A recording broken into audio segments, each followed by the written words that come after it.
Hello my fellow warmongers, and how is everyone doing on this fine day? Alright, it's Fair Warrior. Welcome to another replay for Total War Warhammer.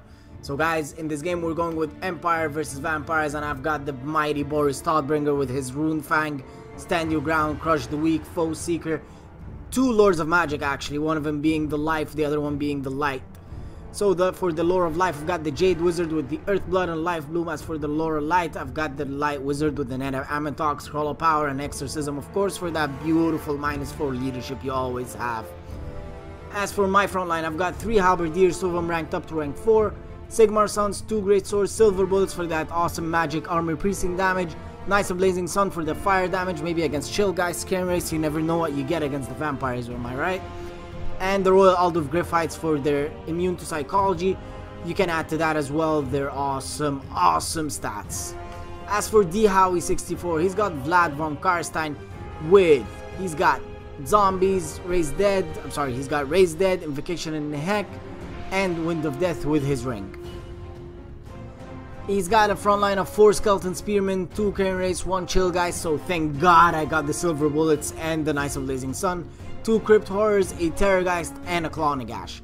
So, very different army, let's say, but I don't really see the synergy between them. Like, I don't see how everything is put into place in it, but when we see the formation, we'll get to understand it even more.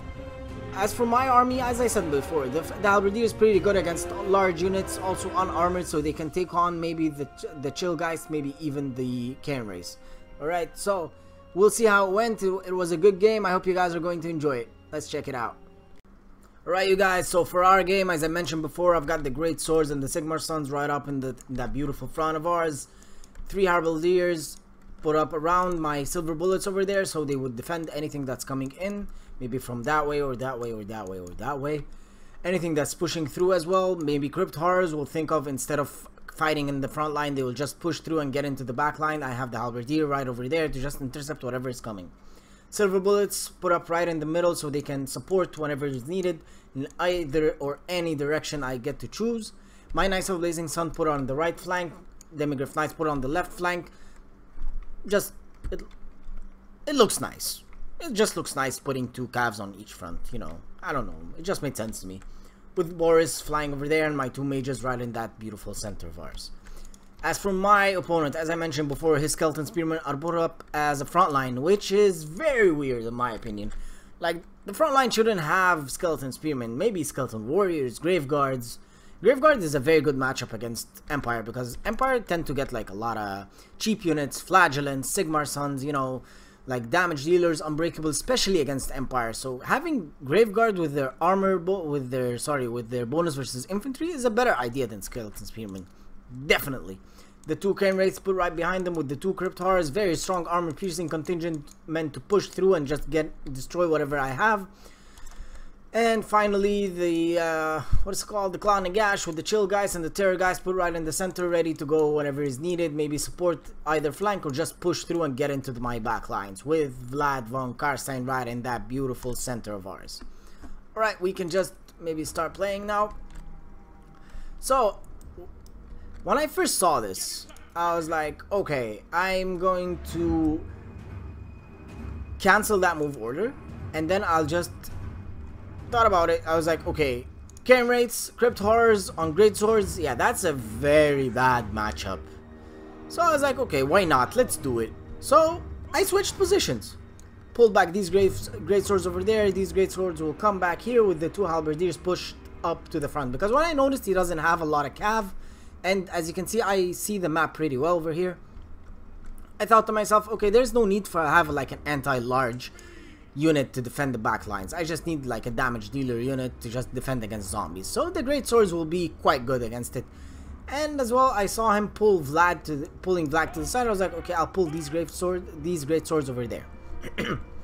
Pulling back my Knights of Blazing Sun, putting them in this center over there with the Royal Aldov Griffites, because I noticed he pulled up the Chill Guys, and the Knights of Blazing Sun can do a lot of good damage on the Chill Guys. Pushed up my Silver Bullets to just get some damage on the Terrorgeist, because, you know, it's a Terrorgeist, why not? It's always good to get some damage on that freaking asshole of a unit. Then we'll pull it back again, pull back the Silver Bullets. I'm pulling them back as much as I can, because in case Vlad gets over there, The maximum range he can raise zombies will be over here. So I can pull them back and push in my greatswords, and then I have some space to fire again. As you can see, we're just getting off. I'll get some beautiful charges on these chill guys. Would you look at this? Oh, that is just a beautiful charge on these chill guys with the bonus versus large and the fire. Drop down an overcasted winds. What's it called? The Earthblood. The overcasted Earthblood, shooting the ass of that Claw Nagash, bringing down Boris. On it, need to get rid of this unit as soon as possible. Now, as I mentioned before, Vlad has Winds of Death. Guys, very quick advice. If you're playing a game on multiplayer, always, and I mean always, check the freaking spells and abilities on the Lord or the Mage. Okay? Just check it. It will mean the world if you check it. Believe me. Like, I've learned it the hard way. Alright? So, Terrorgeist was going to drop down on that cav fight, but immediately changed his opinion, his mind when he saw Boris getting into the fight over there. I will pull up my units, and then there it goes. The freaking Winds of Death. But in the same time, thankfully, thank God, thank everything that you stand for or worship, look at the luck I have. It absolutely did nothing. Went through that small gap and absolutely did nothing, which is, for me, that was a big break. Terrorgeist dropped down on Boris. Will pull up my Demigryph Knights and get in on Terrorgeist. It flew up again as the little bitch it is, but now it's like a very nice target for the Silver Bullets to attack. With Boris, yeah, I was going to attack with Boris. I was like, maybe not. Changed my mind.